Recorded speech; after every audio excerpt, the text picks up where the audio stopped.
คนนี้จะบ่เหตุให้เสียใจ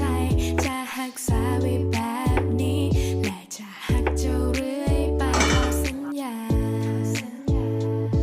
จะบ่เหตุให้เจ็บคือกับคนเก่าฟังเอาไว้ใส่ใจได้แค่มองใส่มองได้ทั้งปลาใส่ใจน้องนี่นะสิพาไปกินแกงหน่อไม้สิพาไปเลี้ยงควายและขี่รถไถนานั่นน้องขอสัญญาว่าจะมีเพียงแต่อายนะเธออายยังหากันขอสัญญาจะบ่เฮ็ดให้อายมีน้ำตา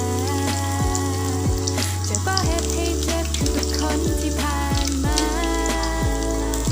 จะมีเพียงอายคนเดียวตลอดเลยแค่อยากให้อายนั้นหันมาแนมกันหลงหักคนบ่มีใจเจ้าหักไปก็เสียใจคือเก่าหลงหักคนที่เขาบ่หัวซาเจ้ามีน้ำตาเขาก็บ่สนใจก็มีแต่น้องนี่แหละที่คอยเอาใจน้องนี่แหละที่คอยเทคแคร์เจ้าทุกอย่างและก็บ่เคยจะห่างไกล